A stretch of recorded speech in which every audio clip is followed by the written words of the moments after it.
production. So Yeah, I won't be doing much though. whatever you're Let's see. comfortable doing.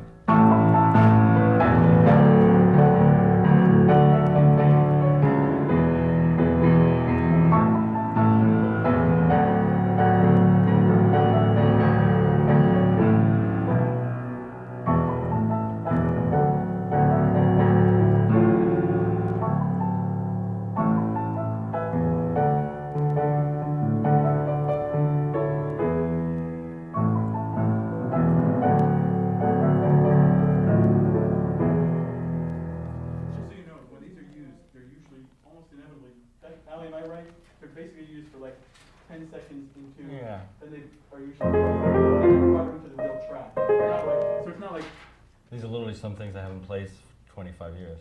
Who was the keyboard player? What? Who was the keyboard player who went on the road after when you left? So you can't play it on this piano.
I was with Meatloaf when he was doing Rocky Horror Show in L.A. writing. I was out there, and one of the songs I was doing with him was a new version of Jailhouse Rock, and that's where the intro came from. I just actually remember that this was you can actually tell it's Jailhouse Rock if I just do it. It's a variation, but went to a party in the county jail, everyone's dancing, they began to whip. You know what I mean? It's that same you know, that Jailhouse Rock has. And that started as the new Jailhouse Rock we were going to do, which is the Wild Jailhouse Rock. We gave up on Jailhouse Rock, but I kept that because I like that. And that turned. And then I added the fast riff, which I can't play on this piano because the piano's too retarded and slow. But I couldn't even fake it on this. It's not fast enough. I can't do it. It's really got to have fast fingers. But it developed from there. But that was the opening. I do remember it started as Jailhouse Rock. And otherwise, I don't remember any particular musical sparks for that. Most of it was lyrical, except it was all based around a sort of F with pedal F bass, sort of.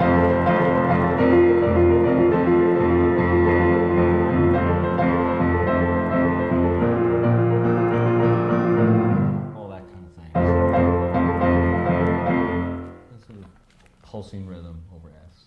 So one of the most basic things for rock and roll, which to me was more The Who, was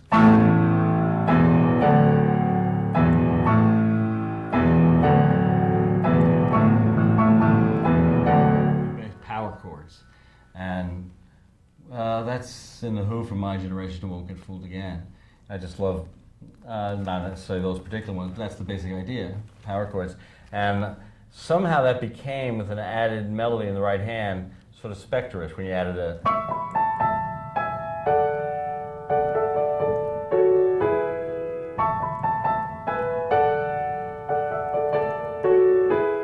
That has a little bell-like feel. And Spectre was great with chimes and bells. And I loved all that. Lots of percussion and bells and chimes. So I think I just put them together for the intro. And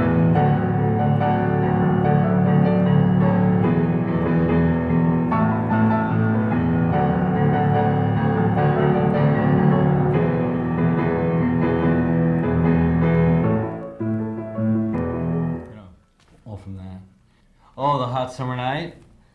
I have no idea. I know it was written, I was writing it for my grand epic, which I'll get to someday, which is this rock and roll Peter Pan, Neverland. And that was the wedding vows of Wendy and Peter. They get married in it, and the Lost Boys are all the sort of the altar boys at the ceremony. And I do remember writing it for that on a hot summer night, would you offer your throat to the wolf at the river? It seemed like a great wedding vow to me.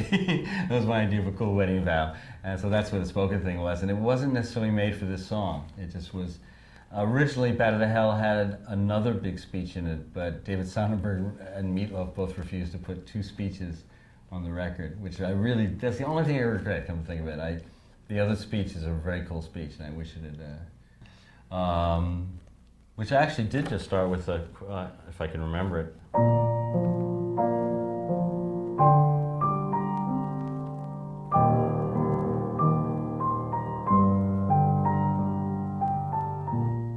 Just that much, just like a progression, which actually became one of my favorite progressions. That started with that motif, and then the lyrics came. But the line that, I don't have the lyrics in front of me, but you have the lyrics, I can read it if you want, I can be specific. It would be better if he looks at the lyrics and then again, or is it okay to read them? I can refresh my memory. Refresh.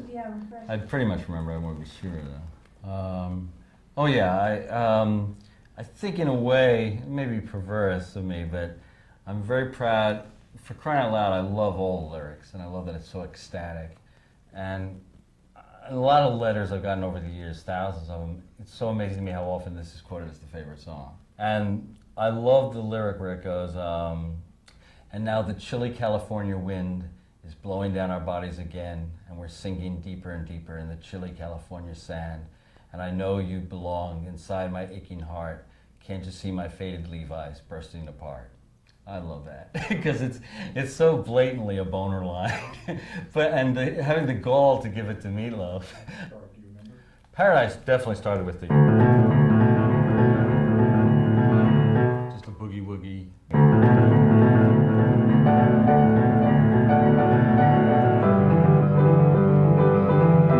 Etc. etc.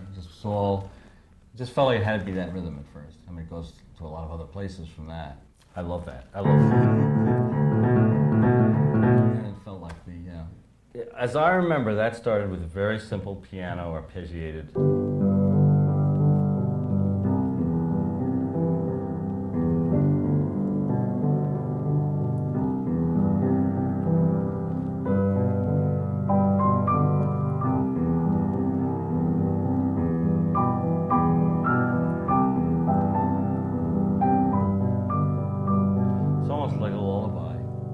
The simplest ones. I remember thinking it should sound like a music box. So it had this very simple.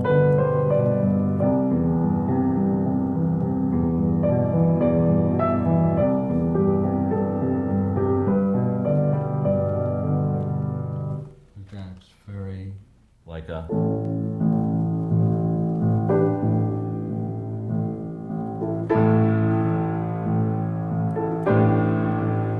Tense and started very low key like that, very sinister. It had a big sort of frantic dance in the middle. It was actually the whole suggestion of a life of a kid who's all revved up with no place to go. And I don't know if it's simply our aesthetic differences, which is a big part of it, or the fact I do remember that's the one time I got really sick. I had this terrible virus, flu or something. I was really healthy through the whole making of the record, but we were up in Woodstock, and I got really sick, and I was actually in bed. I remember I couldn't do anything, and I remember Meatloaf coming up saying, Jimmy, Jimmy, and he's like pulling me out of the bed. He's like, get out of the bed. Todd's ruining the song. He's gonna ruin it. Come, Jimmy, come on, because Meatloaf did all this other stuff, and it was so, it was like the others. It was a big elaborate epic. And Todd, probably smartly, said, do they all have to be big, elaborate epics? Can't we have one that's just a song, a 4-minute rock and roll song? And I probably said, no, I want an epic, And I remember me trying to pull me out of the bed. I said, I can't, man, I can't. He said, but it's going to ruin it. And it was pretty much Todd's arrangement. It's brilliant. And it's a great arrangement. And he's probably right. It should have been. And the melody was country. When I was first doing it, it was like, I don't know how the range will be, but I want you, I need you, but there ain't no way I'm ever gonna love you. Now don't be sad. 'Cause 2 out of 3 ain't bad. Now don't be sad. 'Cause 2 out of 3 ain't bad. It was that kind of like Johnny Cash thing, because it was way low. Well, I'm lower now, but it was, I want you, I need you, but there ain't no way I'm ever gonna love you. It was definitely the feel in my head.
Oh, I'm sorry.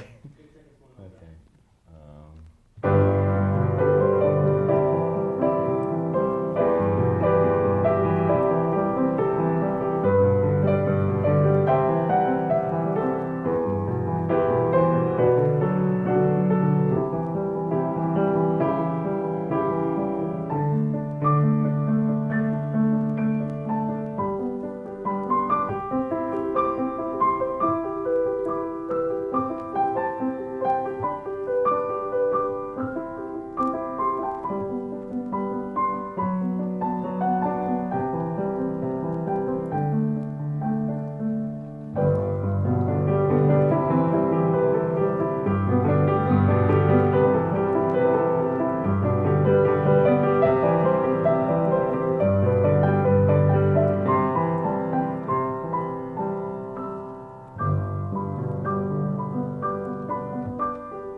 Okay. Thank you so much. Oh, sure. Great.